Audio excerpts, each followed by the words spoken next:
Sindh assembly में intermediate post के कानून में तरमीम का बिल पेश कर दिया गया है। ऐवान में HIV एड्स के बारे में होश रुबा इंकशाफात। मज़ीद तफसीलात मंजर रिजवी की इस रिपोर्ट में। डिप्टी स्पीकर एंथोनी नवेद की ज़ेर सदारत शुरू हुआ। MQM के रुकन फौजिया हमीद के तवज्जो दिलाओ नोटिस पर वजीर सेहत डॉक्टर अजरा पेचो ने सूबे में HIV एड्स के हवाले से होशरुबा इंकशाफात किए। सूबाई वजीर ने बताया कि 23,000 HIV एड्स के मरीजों का इलाज जारी है। 5,000 एड्स के मरीज इंतकाल कर गए हैं। 25,000 से ज़ायद HIV के पेशेंट्स हैं, जिसमें से जो है 23,000 से ज़्यादा पेशेंट्स को ट्रीटमेंट दी जा रही है। 5,000 के करीब डेथ्स भी हुई हैं। इसमें HIV बहुत ही इम्पोर्टेंट मसला है।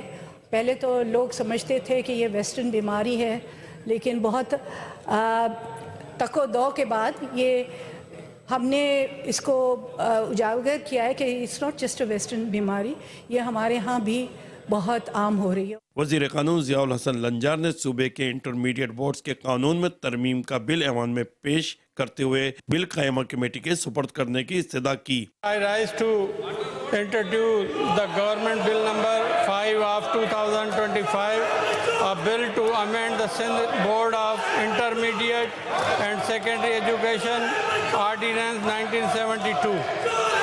The bill is introduced. Bill कायमा कमेटी को भेज दिया गया, जो एक हफ्ते में रिपोर्ट पेश करेगी।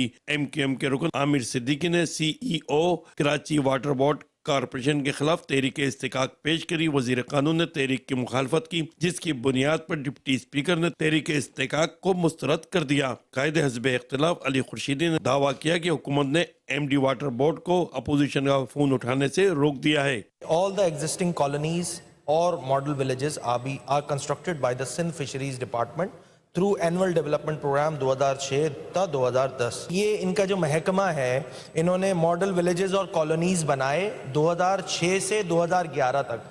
2011 ऑनवर्ड्स क्या कोई प्रॉब्लम आ गई थी। सिंध असेंबली में महकमा माहीगीरी के बारे में सूबाई वजीर मोहम्मद अली मलकानी ने अरकान के सवालात के जवाब दिए। डिप्टी स्पीकर ने इजलास बुध की दोपहर 2 बजे तक के लिए मुलतवी कर दिया। मंजर रिजवी 5 न्यूज़ कराची।